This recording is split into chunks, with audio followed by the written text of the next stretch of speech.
And for 20 years, a family desperately begged for help for their mentally ill son. Help, they say, never really came. It took a chilling call to 911 to finally get the state's attention, and experts say it highlights just one of the problems with Michigan's mental health system. Tonight, 7 Investigator Ross Jones continues our series, Waiting for Disaster, exposing the flaws in how we care for people who are mentally ill.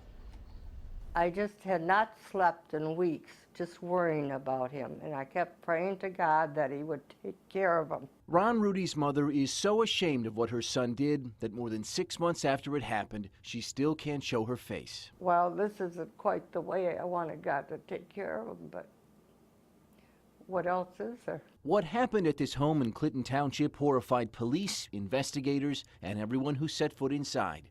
But those who know Ron Rudy or the mental health system in Michigan say it shouldn't have been a surprise to anyone. Most of Rudy's life has been marred with severe mental illness. At age 30, he was diagnosed with paranoid schizophrenia. For the next 25 years, he would be hospitalized more times than his family can count, sometimes for trying to hurt others, and sometimes trying to hurt himself. There were many attempts for suicide. How many? Oh, at least 7 or more. With each hospital stay, Ron would be medicated and quickly released once doctors stabilized him. And each time, it wasn't long before he stopped taking his medication. He was throwing his pills away. He wasn't tolerating them. He said he didn't need them. In 2011, Rudy's family fought twice to have him involuntarily committed to a hospital. His mom wrote that he was having out-of-body experiences, breaking down, and that he spoke of suicide.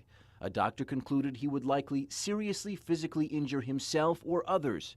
So Rudy was hospitalized again, ordered to spend up to 60 days in treatment.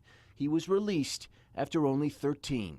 It was at least his 12th hospital stay. It's like a merry-go-round or a Ferris wheel that never ends. Judge Jenny Barkey sees every mental health petition to come through Genesee County Court. We can only involuntarily treat them until they're stable. And the minute they're stable on medication, they're gone. Does that make sense to you? None. Because one of the main symptoms of the disease is to go off the medication. And after being let out of the hospital for the last time, his family says Ron was quickly off his medicine again. In January last year, he was found hanging over this freeway overpass preparing to jump. A year later, police were called after Ron was shouting obscenities, telling strangers they were going to go to hell.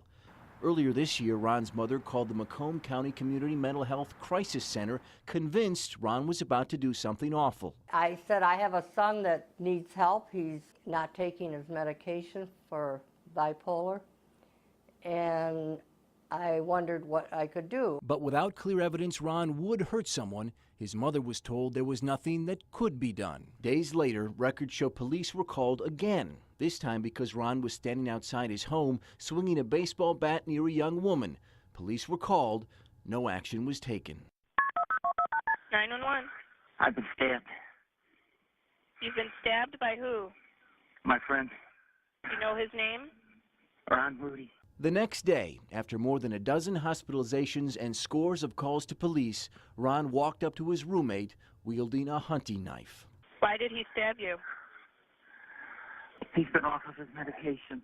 Hospital records would later say that Ron's roommate sustained 14 stab wounds to his face, torso, arm, and knee. He had a collapsed lung and was bleeding heavily. He could barely breathe. Are you okay? Can you answer me? I feel like I'm going to pass out. In critical condition, the victim was rushed to the nearest hospital. His family met with police later that day, describing Rudy as dangerous, saying that they were not surprised at what he did. If he'd had a heart attack, you get immediate attention.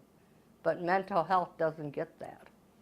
It's a system that's not working. The mental health system, when it comes to helping people, is like a train racing down the track towards a bridge which is out. For the last 16 years, Milton Mack has been chief judge of Wayne County's probate court. The mental health system response is to park ambulances where the bridge is out and wait for the survivors.